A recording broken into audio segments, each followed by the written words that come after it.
Welcome to I dream. నేను మీ అనుష కుమార్. ఈ మధ్య మనం చాలా సందర్భాల్లో చూస్తున్నాం, చిన్న ఏజ్ నుండి పెద్ద ఏజ్ వరకు డయాబెటిక్ అనేది చాలా కామన్ గా ప్రతి ఇంట్లో మారిపోయింది. బట్ దీన్ని రివర్సిబుల్ చేయొచ్చు హోమియోపతితో అంటున్నారు. దాని గురించి మాట్లాడేందుకు మనతో పాటు ఉన్నారు మన గెస్ట్ ఈరోజు డాక్టర్ శ్రీధర్ రెడ్డి గారు, హోమియోపతి స్పెషలిస్ట్. వారితో మాట్లాడదాం. నమస్తే డాక్టర్. నమస్తే. హోమియోపతిలో ట్రీట్మెంట్ గురించి మనం ఎన్ని రోజులు చూసాం, బట్ డయాబెటిక్ రివర్సబుల్ అన్నది మనకి ఇప్పుడు ప్రెసెంట్ ట్రెండింగ్. డైట్ తో గానీ మెడిసిన్ తో గానీ అంటున్నారు. మరి అది ఎంతవరకు నిజం? హోమియోపతిలో పర్టికులర్ గా ఎంత ఛాన్స్ ఉంది? అంటే జనరల్ గా కూడా అసలు డయాబెటీస్ కానీ ఎనీ ప్రాబ్లం ఎందుకు వస్తుంది అనేది ఇంపార్టెంట్. ఫస్ట్ ఆఫ్ ఆల్ మనకు కాజ్ ఎందుకు వస్తుంది మనకు తెలిస్తే ఫస్ట్ ఆఫ్ ఆల్ దాన్ని రివర్స్ చేయగలమా లేదా అనేది ఒకటి. సో డయాబెటీస్ కానీ ఆటో ఇమ్యూన్ డిజార్డర్స్ కానీ ఎనీథింగ్ ఎమోషనల్ డిస్టర్బెన్స్ వల్ల వస్తుంది. ఎమోషనల్ అంటే ఏదన్నా స్ట్రెస్ అంటే చాలామంది ఏంటంటే ఫైనాన్షియల్ స్ట్రెస్ కానీ ఇంకేవో ఆలోచిస్తారు. బట్ వాటన్నిటికంటే కూడా ఎమోషనల్ స్ట్రెస్ అనేది అన్నిటికంటే డేంజర్. ఎమోషనల్ స్ట్రెస్ అది maybe related to family, marriage life కానీ, లేదంటే మ్యారేజ్ అవుతుందా కాదా అని కానీ, లేదంటే లవ్ ఫెయిల్యూర్ కానీ, సో మెనీ ఎమోషన్స్ అనేది ఉంటాయి. సో ఈ ఎమోషన్స్ని బట్టి డిసీజ్ అనేది ఏ పార్టీకి ఎఫెక్ట్ అవుతుందని మేము చెప్తాం. ఇప్పుడు ఈవెన్ క్యాన్సర్స్ కూడా చాలామంది అంటే క్యాన్సర్ అంటే వేరే వేరే రీజన్స్ చెప్తారు. క్యాన్సర్ కూడా ఈ ఎమోషనల్ డిస్టర్బెన్స్ వల్లనే వస్తుంది. ఫర్ ఎగ్జాంపుల్ ఇప్పుడు లేడీస్లో బ్రెస్ట్ క్యాన్సర్ వస్తుంది. సో బ్రెస్ట్ క్యాన్సర్ ఉన్న వాళ్ళకి మీరు అబ్జర్వ్ చేయండి, లెఫ్ట్ సైడ్ బ్రెస్ట్ క్యాన్సర్ ఉన్న వాళ్ళకి 100% వాళ్ళ రీజన్ ఏంటంటే రావడానికి వాళ్ళ పిల్లలలో అమ్మాయి కానీ అబ్బాయి కానీ వాళ్ళకి ఏదైనా సీరియస్ సిచ్యుయేషన్ అంటే షాక్ లాగా అన్ఎక్స్పెక్టెడ్ థింగ్ ఏదైనా జరిగినప్పుడు, అంటే వాళ్ళు చనిపోవడం, యాక్సిడెంట్ అయ్యి చనిపోవడం కానీ, లేదంటే అమ్మాయి వాళ్ళు చాలా సిన్సియర్ ఇన్నోసెంట్ అమ్మాయి సడన్గా ఎవరినో పెళ్లి చేసుకొని వెళ్ళిపోవడం, ఎక్కడికి వెళ్ళిందో తెలియకపోవడం, అంటే వాళ్ళ అన్ఎక్స్పెక్టెడ్ థింగ్ పిల్లల విషయంలో ఎమోషనల్ రీజన్ ఉన్నప్పుడు ఏదైనా అన్ఎక్స్పెక్టెడ్ థింగ్ వాళ్ళకి జరిగి దాన్ని వీళ్ళు ఓవర్గా రియాక్ట్ అయ్యి షాక్ లాగా ఫీల్ అయినప్పుడు లెఫ్ట్ బ్రెస్ట్ ఎఫెక్ట్ అవుతుంది. లేడీస్లో లెఫ్ట్ బ్రెస్ట్ క్యాన్సర్కి మెయిన్ రీజన్ ఇదే. 99% ఇదే రీజన్. మీరు ఎవరికైనా వచ్చినప్పుడు అబ్జర్వ్ చేయొచ్చు కావాలంటే. రైట్ సైడ్ వచ్చేది పార్ట్నర్ ప్రాబ్లం, అంటే అది హస్బెండ్ కావచ్చు, అత్త కావచ్చు, లేదంటే బిజినెస్ వాళ్ళు చేసే ఏదైనా ఫైనాన్షియల్ దాంట్లో ఏదైనా వీళ్ళు ఓవర్గా ఎమోషనల్గా ఎఫెక్ట్ అయ్యి, ఇప్పుడు హస్బెండ్ ఉన్నాడు అతనికి ఏదైనా ఎక్స్ట్రా మ్యారిటల్ రిలేషన్ ఉండి, లేదంటే వీళ్ళకి అతనితో సరిగా లేక వాళ్ళ ఏదైనా సడన్గా తెలిస్తే ఏదైనా వాళ్ళ న్యూస్, దానివల్ల రైట్ బ్రెస్ట్ ఎఫెక్ట్ అవుతుంది క్యాన్సర్ పర్టికులర్గా. సో ఈ విధంగా ఈవెన్ డయాబెటీస్ కూడా సో రీజన్ అనేది ఇట్లా ఈ ఎమోషనల్ అప్సెట్, డిసప్పాయింట్మెంట్ ఇలాంటివి ఉంటాయి. సో ఫస్ట్ ఆఫ్ ఆల్ ఏంటంటే మేము ఇచ్చే కౌన్సిలింగ్, ఇప్పుడు చాలా మంది రివర్స్ చేస్తానని యూట్యూబ్లో వస్తున్నాయి కూడా, ఫస్ట్ రీజన్ ఇదే. సో వాళ్ళు ఏదైనా కౌన్సిలింగ్ ద్వారా ఫస్ట్ వాళ్ళలో ఉన్న ఈ ఎమోషనల్ అప్సెట్ని, డిసప్పాయింట్మెంట్ని రివర్స్ చేయడానికి. రెండోది డైట్. సో డైట్ జనరల్గా డయాబెటీస్లో ఏమేమి తీసుకోవాలో అందరికీ తెలుసు. షుగర్ బేస్డ్ కానీ, మైదా, సాఫ్ట్ డ్రింక్స్ కానీ ఇట్లాంటివి ఏవైతే పండినవి బాగా షుగర్ ఎక్కువ ఉన్నాయి అవి తినకూడదు. రెండోది ఫిజికల్ యాక్టివిటీ.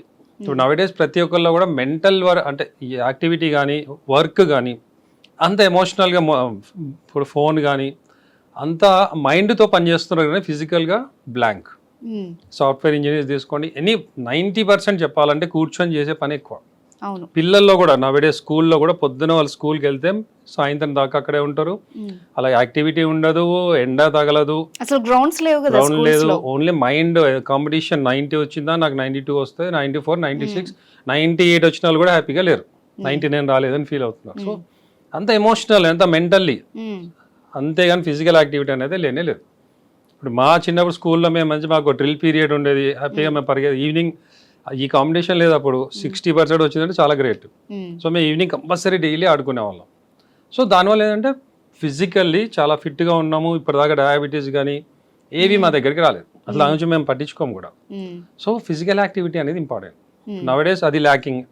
మెంటల్ స్ట్రెస్ ఎక్కువైపోయింది, ఫిజికల్ యాక్టివిటీ లేదు, డైట్ బాగాలేదు, వీటన్నిటితోడు ఈ ఎమోషనల్ డిస్టర్బెన్స్. సో దీని వలన ఫస్ట్ ఆఫ్ ఆల్ ఇవన్నీ వస్తున్నాయి. సో మనం ఫస్ట్ దీన్ని కంట్రోల్ చేయగలిగితే 50% ప్రాబ్లం అక్కడే సాల్వ్ అయిపోతుంది. దెన్ ఆల్రెడీ డయాబెటీస్ వచ్చిన వాళ్ళకి ట్రీట్మెంట్ ఇవ్వాలి. కాబట్టి అలోపతిలో ఏంటంటే మెయింటెనెన్స్. ఇప్పుడు ఇవాళ మనం ట్యాబ్లెట్ వేసుకుంటే పెరిగిన షుగర్ కంట్రోల్ అవుతుంది, ఇవాళ వేసుకోలేదా మళ్ళీ అలాగే హై అయిపోతుంది. సో అది ఓన్లీ బ్యాలెన్సింగ్ అవుతుంది. సో ఈ 50% నేను ఫస్ట్ చెప్పిన దానివల్ల వాళ్ళు రివర్స్ చేయగలమని చెప్తారు. ఈ ట్రీట్మెంట్ అనేది మానేస్తే మళ్ళీ వస్తుంది, కొన్ని రోజులు రాకపోవచ్చు. బట్ హోమియోపతిలో మేము ఇచ్చే ట్రీట్మెంట్ వల్ల, ఎందుకంటే మాది ఇప్పుడు ఏ రోజైతే ఆ షుగర్ పెరిగిందని కంట్రోల్ చేయదు మా మెడిసిన్. మా మెడిసిన్ డైరెక్ట్గా ప్యాంక్రియాస్ మీద ఆ బీటా సెల్స్ మీద పని చేసి ఇన్సులిన్ ప్రొడక్షన్ తక్కువ ఉంటే ఇన్సులిన్ ప్రొడక్షన్ న్యాచురల్గా ఇంప్రూవ్ చేస్తుంది. ఓకే. లేదు ఆ డయాబెటిక్ ఏదైతే ఆ టెండెన్సీ ఉందో ఫస్ట్ ఆ టెండెన్సీని మా మెడిసిన్ తీసేస్తుంది కాన్స్టిట్యూషనల్గా. సో మేము ఈ ఎమోషనల్ డిస్టర్బెన్స్ ఏదైతే ఉందో అది కంట్రోల్ చేస్తూ, డైట్ కంట్రోల్ చేస్తూ, ఫిజికల్ యాక్టివిటీ చేస్తూ హోమియోపతి వాడితే ఇక నేను నెంబర్ ఆఫ్ కేసెస్ ట్రీట్ చేశాను. So depending on the problem, ఇప్పుడు సపోజ్ 10-15 ఇయర్స్ నుంచి ప్రాబ్లం ఉన్న వాళ్ళకి మినిమం 3 ఇయర్స్ పడుతుంది కోర్స్, 3 to 4 ఇయర్స్. రీసెంట్గా వచ్చిన వాళ్ళకి 1 ఇయర్. కొంతమంది ఏంటంటే నవడేస్ ఎక్కువ ప్రీ డయాబెటిక్ అని వస్తున్నారు. వాళ్ళకి ఏం చెప్తా అంటే 120 వచ్చేంత వరకు మీరు ఏం టెన్షన్ పడద్దు. ఫస్ట్ థింగ్ ఇది చేయాల్సింది ఏంటంటే మనకు ప్రివెంట్ చేయడం. ప్రీ డయాబెటిక్ అంటే ఏంటి, జాగ్రత్త అని బాడీ మనకు చెప్తుంది, కేర్ఫుల్గా ఉండండి అని. మనం కేర్ఫుల్గా ఎలా ఉంటాము, ఫస్ట్ డైట్ చేంజ్ చేయండి, రెండోది ఫిజికల్ యాక్టివిటీ, వాకింగ్, ఎక్సర్సైజ్, అది చేస్తూ మైండ్ని రిలాక్స్గా పెట్టుకోవడం. సో ఫిజికల్ యాక్టివిటీ ఎక్కువ చేయాలి, మైండ్ రిలాక్స్గా ఉండి నిద్ర బాగా పోయి. సో ఇవి చేస్తే అసలు ఏ టాబ్లెట్ మా ట్రీట్మెంట్ కూడా అవసరం లేదు ప్రీ డయాబెటిక్ వాళ్ళకి.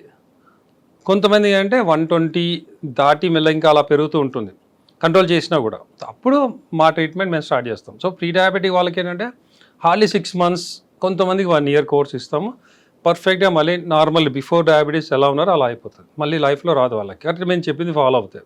ఓకే.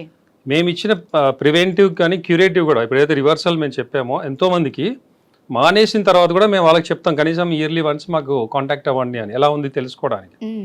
ఈవెన్ 5 years అయినా, కొంతమంది 2-3 వచ్చి 10 years కూడా అయింది. ఇంతవరకు వాళ్ళు ఏ ట్యాబ్లెట్ వాడలేదు. 100 ఫాస్టింగ్, పోస్ట్ లంచ్ 150-160 రేంజ్లోనే ఉంటుంది నార్మల్గా. ఇప్పుడు ఈ మీరు చెప్పిన మెడిసిన్ ఎన్ని రోజులు టైం తీసుకుంటుంది? అదే ప్రాబ్లమ్ బట్టి. ఓకే. ఎన్ని ఏళ్ల నుంచి ఆల్రెడీ డయాబెటీస్ ఉంది వాళ్ళకి 2-3 years కోర్స్ ఉంటుంది. ప్రీ డయాబెటిక్ వాళ్ళకి 6 months చాలు. ఓకే. ఓకే. అట్లా కొంతమంది ఏంటంటే భయంతో ముందు, అంటే మా పేరెంట్స్కి ఇద్దరికి ఉంది షుగర్, మాకు వచ్చే ఛాన్సెస్ ఉంటుంది, మా ఆల్రెడీ మా ఏజ్ 30 దాటింది 40 దాటింది అని మా దగ్గరికి వస్తుంటారు. ఇప్పుడు అందరిలో అదే టెన్షన్. సో అలాంటి వాళ్ళకి కూడా ఫస్ట్ ఆఫ్ ఆల్ మేము చెప్తాం అంటే ముందు మీ మైండ్ లోంచి అది తీసేయండి. మా పేరెంట్స్కి ఉంది నాకు వస్తుంది, మీరు ఆల్రెడీ వస్తుంది అని కూడా వచ్చేస్తుంది. ఫస్ట్ నెగిటివిటీ తీసేయాలి. అంటే మనం కాన్ఫిడెన్స్ లెవెల్స్ పెంచుకుంటూ ఫిజికల్ యాక్టివిటీ చేయడం, డైట్ కంట్రోల్ చేయడం. సో ఇవి చేస్తే 99% మా టాబ్లెట్ కూడా అవసరం లేదు, మా ట్రీట్మెంట్ కూడా. సో చాలా మంది ఏంటంటే మేము అది ఇస్తూ కొంత మినిమం డోస్ ఇస్తాం అనమాట కాన్స్టిట్యూషనల్గా. సో దానివల్ల ఏంటంటే వాళ్ళకి ఈవెన్ 120-130 వచ్చిన వాళ్ళు కూడా మళ్ళీ 100కి రావడం. సో వాళ్ళలో ఆటోమేటిక్గా కాన్ఫిడెన్స్ డెవలప్ అవుతుంది. సో వాళ్ళే అంటారు సార్ మేము చాలా హెల్తీగా ఉన్నాం, కాన్ఫిడెన్స్ కూడా వచ్చింది, గ్యారంటీ మాకు రాదనే నమ్మకం వచ్చింది అని. సో అట్లా వాళ్ళు మేము మానేయమంటే కూడా కొంతమంది కంటిన్యూ చేస్తారు మా ట్రీట్మెంట్, ఒక 6 నెలలు, సంవత్సరము. సో అంత కాన్ఫిడెన్స్గా 100% ట్రీట్మెంట్ ఉంది రివర్సల్ కూడా. ఓకే డాక్టర్, అయితే ఇప్పుడు ఈ హోమియోపతిలో మెడిసిన్ వాడారు, వాళ్ళకి తగ్గిపోయింది, వాళ్ళు మరి నార్మల్ ఫుడ్ డైట్ తీసుకుంటూ నార్మల్ లైఫ్ లీడ్ చేయొచ్చా? అన్ని తినొచ్చా? అన్ని తినొచ్చు అంటే నార్మల్గా తినేవి తినాలి. ఇప్పుడు ఫర్ ఎగ్జాంపుల్ బేకరీ ఐటమ్స్ కానీ, షుగర్ ఐటమ్స్, సాఫ్ట్ డ్రింక్స్, ఏవైతే షుగర్ కాంటెంట్స్ ఎక్కువ ఉండి ప్రాబ్లమ్ మనం అనుకుంటాం, అది ఎప్పుడైనా వన్స్ ఇన్ వైల్. ఇప్పుడు ఎప్పుడైనా పార్టీకి వెళ్తారు, అక్కడ కూల్ డ్రింక్స్ అందరితో పడితే ఆగిపోతే బాగోదని, అది ఓకే. కొంతమంది ఏంటంటే ఇంకా ప్రతిసారి వాళ్ళు బిర్యానీ తింటే కూల్ డ్రింక్ కావాలి, లేదంటే టైంపాస్కి ఎక్కడికి వెళ్ళినా ఫ్రెండ్స్తో కూర్చున్న వాళ్ళు సాఫ్ట్ డ్రింక్స్ తాగడము, అంటే ఈ టెండెన్సీ ఉన్న వాళ్ళు ఏదంటే అది అవాయిడ్ చేయాలి. ఓకే. నార్మల్ ఫుడ్ అంతా తినొచ్చు, కొన్ని జాగ్రత్తలు అయితే పాటించాలి. మామూలు మనం తినే అన్నము, కర్రీస్, నాన్ వెజ్, ఎవ్రీథింగ్ తినొచ్చు. ఓన్లీ ఇట్లాంటివి షుగర్ అనేది డేంజర్. మామూలుగా ఈవెన్ డయాబెటీస్ కాదు, ఏమి లేని వాళ్ళు కూడా షుగర్ మంచిది కాదు. షుగరు, మైదా, ఈ 2 స్లో పాయిజన్స్. సో వీటిని మనం ఎంత అవాయిడ్ చేయగలదు. ఈవెన్ సాల్ట్ కూడా, పౌడర్ సాల్ట్ ఏదైతే మనం వాడుతుంటామో అది కూడా మంచిది కాదు. Rock salt okay. సో ఈ మూడింటిని మనం ఎంత తక్కువ చేస్తే, జనరల్గా కూడా హెల్తీ పీపుల్ కూడా ఈ మూడింటిని తక్కువ చేయాలి. అండ్ 4వది ఆయిలీ ఫుడ్స్ మనం బయట ఎక్కడ పడితే అక్కడ తింటుంటారు చాలా మంది. ఈవినింగ్ అవగానే పునుగులని, బజ్జీలని, ఇవి డేంజర్. ఇప్పుడు వారానికో 10 రోజులకు ఒకసారి ఫ్రెండ్స్తో లైట్గా 4 తిన్నామా అది ఓకే, బట్ దానికి తగ్గట్టుగా ఫిజికల్ యాక్టివిటీ ఉండాలి. డైలీ వాకింగ్ చేస్తున్నాం, జిమ్కి వెళ్తున్నాం, ఎక్సర్సైజ్ చేస్తున్నాం, అప్పుడేం కాదు. సో మన లైఫ్ అనేది అంటే అది అంటారు కదా, hour nature is our future అని. సో మనం చేసే మైండ్ ఒకటి, ఫిజికల్ యాక్టివిటీ, డైట్, ఈ 3 మన హెల్త్ని బ్యాలెన్స్ చేస్తాయి. Right, thank you very much Sridhar Reddy గారు. చాలా తెలియని విషయాలు కూడా ఈరోజు మాకు చెప్పారు. Thank you so much.